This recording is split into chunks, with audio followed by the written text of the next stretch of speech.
أعوذ بالله من الشيطان الرجيم. بسم الله الرحمن الرحيم. سبحان الذي أسرى بعبده ليلا من المسجد الحرام إلى المسجد الأقصى الذي باركنا حوله لنريه من آياتنا إنه هو السميع البصير. وآتينا موسى الكتاب وجعلناه هدى لبني إسرائيل ألا تتخذوا من دوني وكيلا ذرية من حملنا مع نوح إنه كان عبدا شكورا. وقضينا إلى بني إسرائيل في الكتاب لتفسدن في الأرض مرتين ولتعلن علوا كبيرا فإذا جاء وعد أولاهما بعثنا عليكم عبادا لنا أولي بأس شديد فجاسوا خلال الديار وكان وعدا مفعولا ثم رددنا لكم الكرة عليهم وأمددناكم بأموال وبنين وجعلناكم أكثر نفيرا. إن أحسنتم أحسنتم لأنفسكم وإن أسأتم فلها فإذا جاء وعد الآخرة ليسوءوا وجوهكم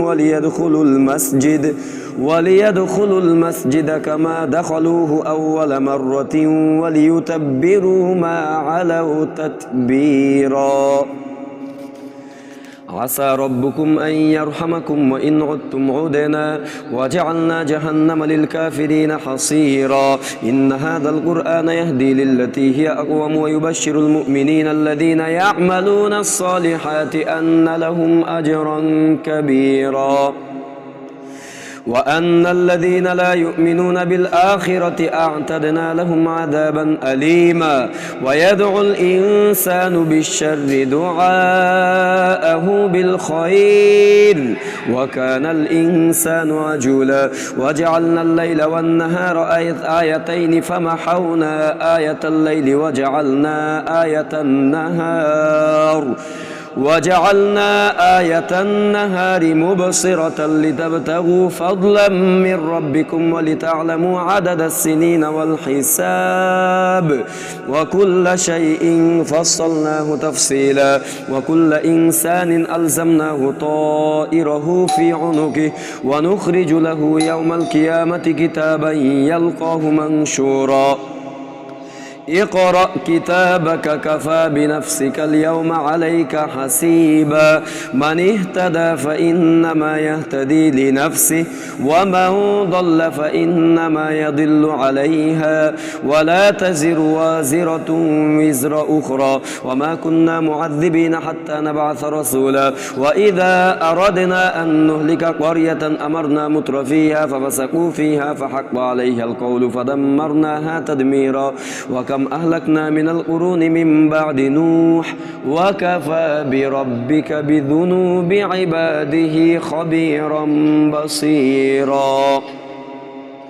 من كان يريد العاجلة عجلنا له فيها ما نشاء لمن نريد ثم جعلنا له جهنم يصلاها مذموما مدحورا. ومن أراد الآخرة وسعى لها سعيها وهو مؤمن فأولئك كان سعيهم مشكورا. كلا نمد هؤلاء وهؤلاء من عطاء ربك وما كان عطاء ربك محظورا. انظر كيف فضلنا بعضهم على بعض وللآخرة أكبر درجات وأكبر تفضيلا. لا تجعل مع الله إلها آخر فتقعد مذموما مخذولا. وقضى ربك ألا تعبدوا إلا إياه وبالوالدين إحسانا إما يبلغن عندك الكبر أحدهما أو كلاهما فلا تقل لهما أف ولا تنهرهما وقل لهما قولا كريما.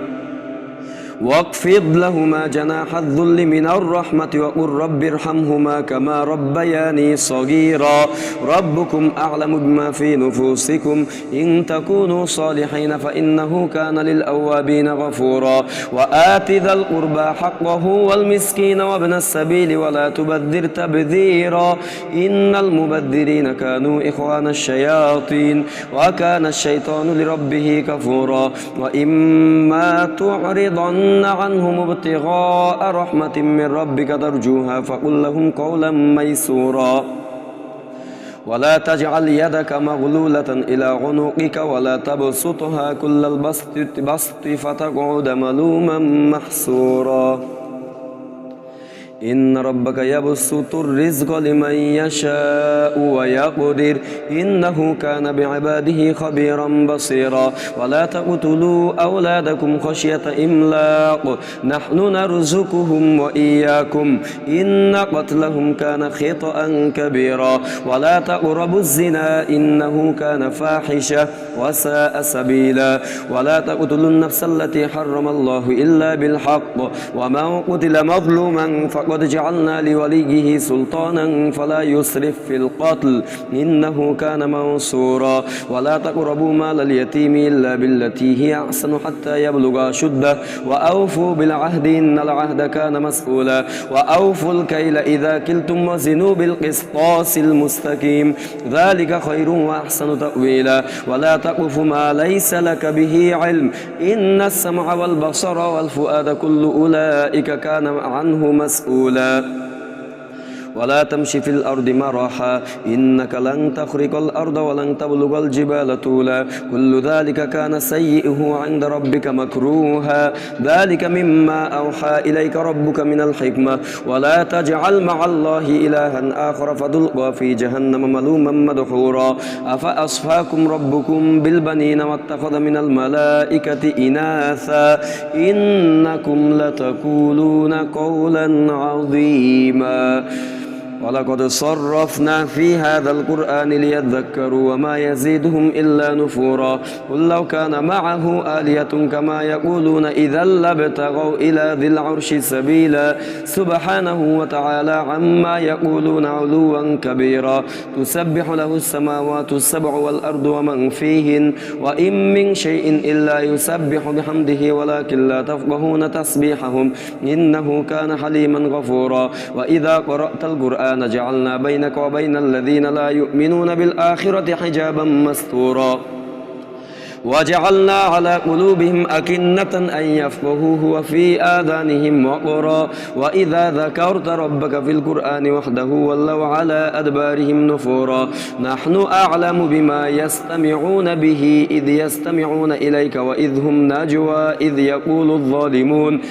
يقول الظالمون إن تتبعون إلا رجلا مسحورا انظر كيف ضربوا لك الأمثال فضلوا فلا يستطيعون سبيلا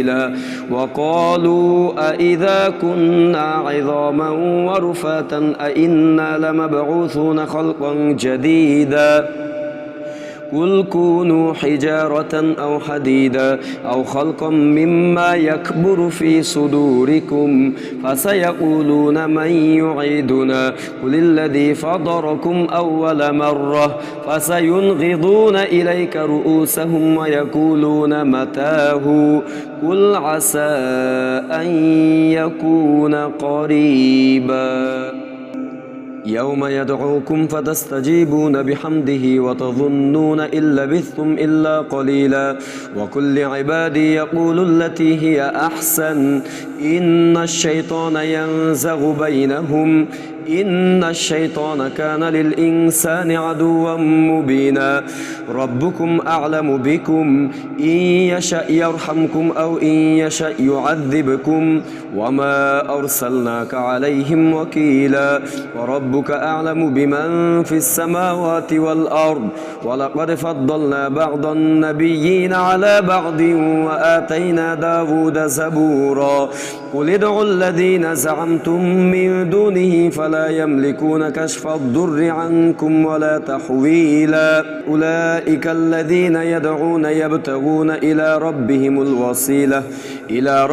الوسيلة أيهم أقرب ويرجون رحمته ويخافون عذابه إن عذاب ربك كان محذورا وإن من قرية إلا نحن مهلكوها قبل يوم القيامة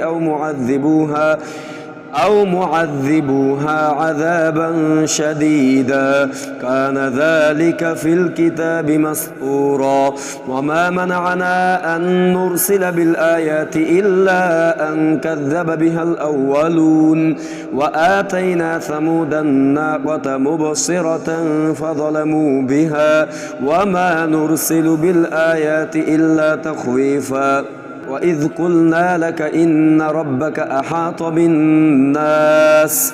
وما جعلنا الرؤيا التي أريناك إلا فتنة للناس والشجرة الملعونة في القرآن ونخوفهم فما يزيدهم إلا طغيانا كبيرا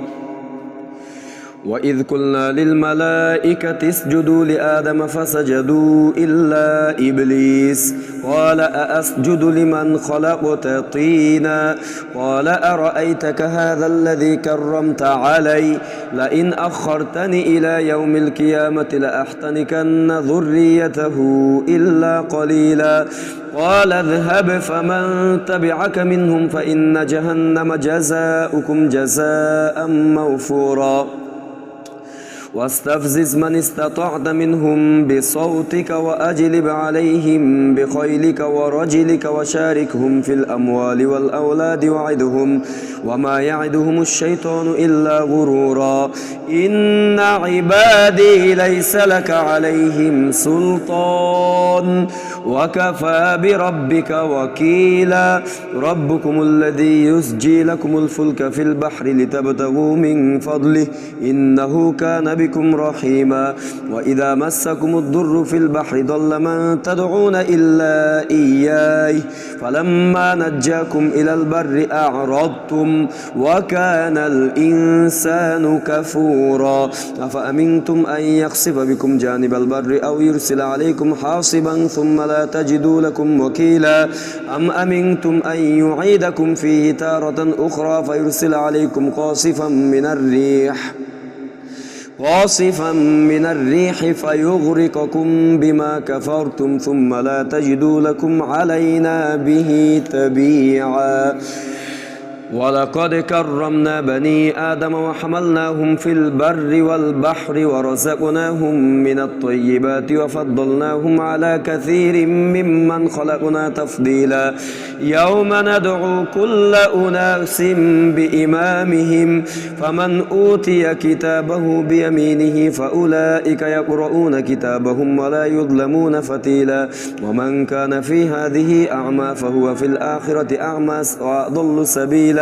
وإن كادوا ليفتنونك عن الذي أوحينا إليك لتفتري علينا غيره وإذا لاتخذوك خليلا ولولا أن ثبتناك لقد كدت تركن إليهم شيئا قليلا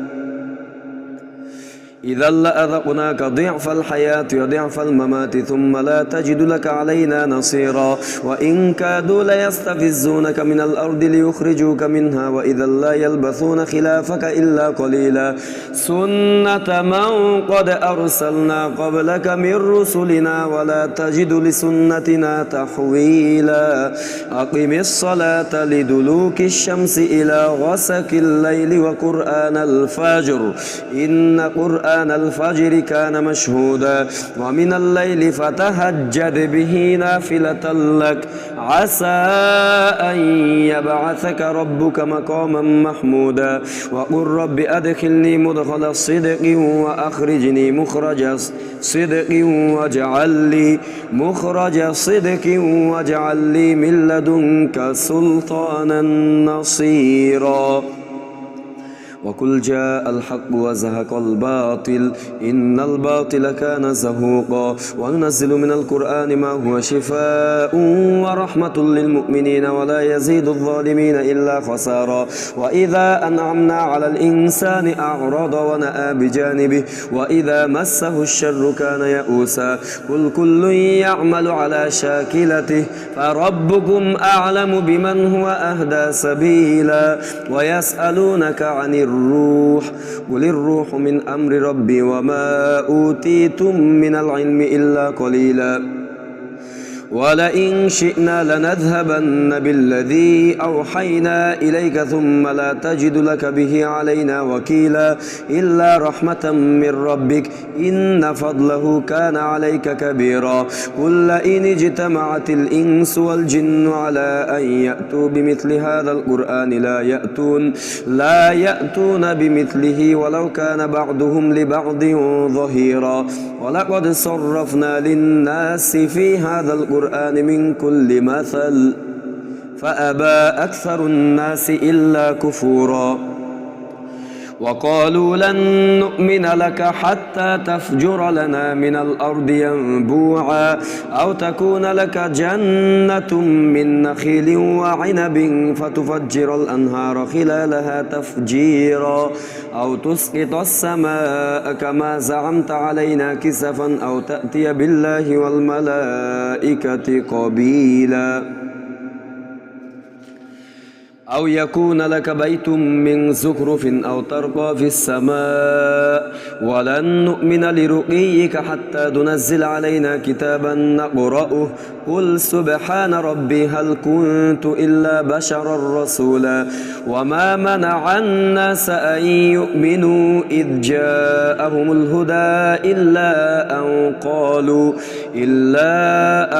قالوا أبعث الله بشرا رسولا قل لو كان في الأرض ملائكة يمشون مطمئنين لنزلنا عليهم من السماء ملكا رسولا قل كفى بالله شهيدا بيني وبينكم إنه كان بعباده خبيرا بصيرا ومن يهد الله فهو المهتد ومن يضلل فلن تجد لهم أولياء من دونه ونحشرهم يوم القيامة على وجوههم عميا وبكما وصما مأواهم جهنم كلما خبت زدناهم سعيرا ذلك جزاؤهم بأنهم كفروا بآياتنا وقالوا أئذا كنا عظاما ورفاتا أئنا لمبعوثون خلقا جديدا أولم يروا أن الله الذي خلق السماوات والأرض قادر على أن يخلق مثلهم وجعل لهم أجلا لا ريب فيه فأبى الظالمون إلا كفورا قل لو أنتم تملكون خزائن رحمة ربي إذا لأمسكتم خشية الإنفاق وكان الإنسان قتورا ولقد آتينا موسى 9 آيات بينات فاسأل بني إسرائيل إذ جاءهم فقال له فرعون إني لأظنك يا موسى مسحورا قال لقد علمت ما أنزل هؤلاء إلا رب السماوات والأرض بصائر وإني لأظنك يا فرعون مثبورا فأراد أن يستفزهم من الأرض فأغرقناه ومن معه جميعا وقلنا من بعده لبني إسرائيل اسكنوا الأرض فإذا جاء وعد الآخرة جئنا بكم لفيفا وبالحق أنزلناه وبالحق نزل وما أرسلناك إلا مبشرا ونذيرا وقرآنا فرقناه لتقرأه على الناس على مكث ونزلناه تنزيلا قل آمنوا به أو لا تؤمنوا إن الذين أوتوا العلم من قبله إذا يتلى عليهم يخرون للأذقان سجدا ويقولون سبحان ربنا إن كان وعد ربنا لمفعولا ويخرون للأذقان يبكون ويزيدهم خشوعا قل ادعوا الله أو ادعوا الرحمن أيما تدعوا فله الأسماء الحسنى ولا تجهر بصلاتك ولا تخافت بها وابتغ بين ذلك سبيلا وقل الحمد لله الذي لم يتخذ ولدا ولم يكن له شريك في الملك ولم يكن له ولي من الذل وكبره تكبيرا بسم الله الرحمن الرحيم الحمد لله الذي أنزل على عبده الكتاب ولم يجعل له عوجا قيما لينذر بأسا شديدا من لدنه ويبشر المؤمنين الذين يعملون الصالحات أن لهم أجرا حسنا ماكثين فيه أبدا وينذر الذين قالوا اتخذ الله ولدا ما لهم به من علم ولا لآبائهم كبرت كلمة تخرج من أفواههم إن يقولون إلا كذبا فلعلك باخع نفسك على آثارهم إن لم يؤمنوا بهذا الحديث أسفا إنا جعلنا ما على الأرض زينة لها لنبلوهم أيهم أحسن عملا وإنا لجاعلون ما عليها صعيدا جرزا أم حسبت أن أصحاب الكهف والرقيم كانوا من آياتنا عجبا إذ أوى الفتية إلى الكهف فقالوا ربنا آتنا من لدنك رحمة وهيئ لنا من أمرنا رشدا فضربنا على آذانهم في الكهف سنين عددا ثم بعثناهم لنعلم أي الحزبين أحصى لما لبثوا أمدا نحن نقص عليك نبأهم بالحق إنهم فتية آمنوا بربهم وزدناهم هدى وربطنا على قلوبهم إذ قاموا فقالوا ربنا رب السماوات والأرض لن ندعو من دونه إلها لقد قلنا إذا شططا هؤلاء قوم اتخذوا من دونه آلهة لولا يأتون عليهم بسلطان بين فمن أظلم ممن افترى على الله كذبا وإذ اعتزلتموهم وما يعبدون إلا الله فأووا إلى الكهف ينشر لكم ربكم من رحمته ويهيئ لكم من أمركم مرفقا وترى الشمس إذا طلعت تزاور عن كهفهم ذات اليمين وإذا غربت تقرضهم ذات الشمال وهم في فجوة منه ذلك من آيات الله من يهد الله فهو المهتد ومن يضلل فلن تجد له وليا مرشدا وتحسبهم أيقاظا وهم رقود ونقلبهم ذات اليمين وذات الشمال وكلبهم باسط ذراعيه بالوصيد لو اطلعت عليهم لوليت منهم فرارا ولملئت منهم رعبا وكذلك بعثناهم ليتساءلوا بينهم قال قائل منهم كم لبثتم قالوا لبثنا يوما أو بعض يوم قالوا ربكم أعلم بما لبثتم فبعثوا أحدكم بورقكم هذه إلى المدينة فلينظر أيها أزكى طعاما فليأتكم برزق منه وليتلطف ولا يشعرن بكم أحدا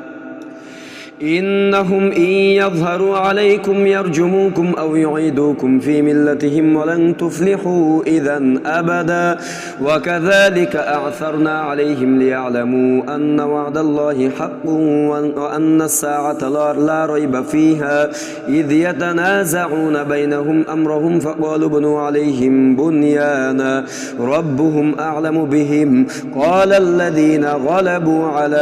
أمرهم لنتخذن عليهم مسجدا سيقولون ثلاثة رابعهم كلبهم ويقولون خمسة سادسهم كلبهم رجما بالغيب ويقولون سبعة وثامنهم كلبهم قل ربي أعلم بعدتهم ما يعلمهم إلا قليل فلا تمار فيهم إلا مراء ظاهرا ولا تستفت فيهم منهم أحدا ولا تقولن لشيء إني فاعل ذلك غدا إلا أن يشاء الله واذكر ربك إذا نسيت وقل عسى أن يهديني ربي لأقرب من هذا رشدا ولبثوا في كهفهم 300 سنين وازدادوا 9 قل الله أعلم بما لبثوا له غيب السماوات والأرض أبصر به وأسمع ما لهم من دونه من ولي ولا يشرك في حكمه أحدا واتل ما أوحي إليك من كتاب ربك لا مبدل لكلماته ولن تجد من دونه ملتحدا واصبر نفسك مع الذين يدعون ربهم بالغداة والعشي يريدون وجهه ولا تعد عيناك عنهم تريد زينة الحياة الدنيا ولا تطع من أغفلنا قلبه عن ذكرنا واتبع هواه وكان أمره فرطا وقل الحق من ربكم فمن شاء فليؤمن ومن شاء فليكفر إنا أعتدنا للظالمين نارا أحاط بهم سرادقها وإن يستغيثوا يغاثوا بماء كالمهل يشوي الوجوه بئس الشراب وساءت مرتفقا إن الذين آمنوا وعملوا الصالحات إنا لا نضيع أجر من أحسن عملا أولئك لهم جنات عدن تجري من تحتهم الأنهار يحلون فيها من أساور من ذهب ويلبسون ثيابا خضرا من سندس واستبرق متكئين فيها على الأرائك نعم الثواب وحسنت مرتفقا واضرب لهم مثل الرجلين جعلنا لأحدهما جنتين من أعناب وحففناهما بنخل وجعلنا بينهما زرعا كلتا الجنتين آتت أكلها ولم تظلم منه شيئا وفجرنا خلالهما نهرا وكان له ثمر فقال لصاحبه وهو يحاوره أنا أكثر منك مالا وأعز نفرا ودخل جنته وهو ظالم لنفسه قال ما أظن أن تبيد هذه أبدا وما أظن الساعة قائمة ولئن رددت إلى ربي لأجدن خيرا منها منقلبا قال له صاحبه وهو يحاوره أكفرت بالذي خلقك من تراب ثم من نطفة ثم سواك رجلا لكن هو الله ربي ولا أشرك بربي أحدا ولولا إذ دخلت جنتك قلت ما شاء الله لا قوة إلا بالله إن ترني أنا أقل منك مالا وولدا فعسى ربي أن يؤتيني خيرا من جنتك ويرسل عليها حسبانا من السماء فتصبح صعيدا زلقا أو يصبح ماؤها غورا فلن تستطيع له طلبا وأحيط بثمره فأصبح يقلب كفيه على ما أنفق فيها وهي خاوية على عروشها ويقول يا ليتني لم أشرك بربي أحدا ولم تكن له فئة ينصرونه من دون الله وما كان منتصرا هنالك الولاية لله الحق هو خير ثوابا وخير عقبا واضرب لهم مثل الحياة الدنيا كماء إن أنزلناه من السماء فاختلط به نبات الأرض فأصبح حشيما تذروه الرياح وكان الله على كل شيء مقتدرا المال والبنون زينة الحياة الدنيا والباقيات الصالحات خير عند ربك ثوابا وخير أملا ويوم نسير الجبال وترى الأرض بارزة وحشرناهم فلم نغادر منهم أحدا وعرضوا على ربك صفا لقد جئتمونا كما خلقناكم أول مرة بل زعمتم أن لن نجعل لكم موعدا ووضع الكتاب فترى المجرمين مشفقين مما فيه ويقولون يا ويلتنا ما لهذا الكتاب لا يغادر صغيرة ولا كبيرة إلا أحصاها ووجدوا ما عملوا حاضرا ولا يظلم ربك أحدا وإذ قلنا للملائكة اسجدوا لآدم فسجدوا إلا إبليس كان من الجن ففسق عن أمر ربه أفتتخذونه وذريته أولياء من دوني وهم لكم عدو بئس للظالمين بدلا ما أشهدتهم خلق السماوات والأرض وما كنت متخذ المضلين عضدا ويوم يقول نادوا شركائي الذين زعمتم فدعوهم فلم يستجيبوا لهم وجعلنا بينهم موبقا ورأى المجرمون النار فظنوا أنهم مواقعوها ولم يجدوا عنها مصرفا ولقد صرفنا في هذا القرآن للناس من كل مثل وكان الإنسان أكثر شيء جدلا وما منع الناس أن يؤمنوا إذ جاءهم الهدى ويستغفروا ربهم إلا أن تأتيهم سنة الأولين أو يأتيهم العذاب قبلا وما نرسل المرسلين إلا مبشرين ومنذرين ويجادل الذين كفروا بالباطل ليدحدوا به الحق واتخذوا آياتي وما أنذروا هزوا ومن أظلم ممن ذكر بآيات ربه فأعرض عنها ونسي ما قدمت يداه إنا جعلنا على قلوبهم أكنة أن يفقهوه وفي آذانهم وقرا وإن تدعوهم إلى الهدى فلن يهتدوا إذا أبدا وربك الغفور ذو الرحمة لو يؤاخذهم بما كسبوا لعجل لهم العذاب بل لهم موعد لن يجدوا من دونه موئلا وتلك القرى أهلكناهم لما ظلموا وجعلنا لمهلكهم موعدا وإذ قال موسى لفتاه لا أبرح حتى أبلغ مجمع البحرين أو أمضي حقبا فلما بلغا مجمع بينهما نسيا حوتهما فاتخذ سبيله في البحر سربا فلما جاوزا قال لفتاه آتنا غداءنا لقد لقينا من سفرنا هذا نصبا قال أرأيت إذ أوينا إلى الصخرة فإني نسيت الحوت وما أنسانيه إلا الشيطان أن أذكره واتخذ سبيله في البحر عجبا قال ذلك ما كنا نبغ فارتدا على آثارهما قصصا فوجدا عبدا من عبادنا آتيناه رحمة من عندنا وعلمناه من لدنا علما قال له موسى هل أتبعك على أن تعلمني مما علمت رشدا قال إنك لن تستطيع معي صبرا وكيف تصبر على ما لم تحط به خبرا قال ستجدني إن شاء الله صابرا ولا أعصي لك أمرا قال فإن اتبعتني فلا تسألني عن شيء حتى أحدث لك منه ذكرا فانطلقا حتى إذا ركبا في السفينة خرقها قال أخرقتها لتغرق أهلها لقد جئت شيئا إمرا قال ألم أقل إنك لن تستطيع معي صبرا قال لا تؤاخذني بما نسيت ولا ترهقني من أمري عسرا فانطلقا حتى إذا لقيا غلاما فقتله قال أقتلت نفسا زكية بغير نفس لقد جئت شيئا نكرا صدق الله العظيم.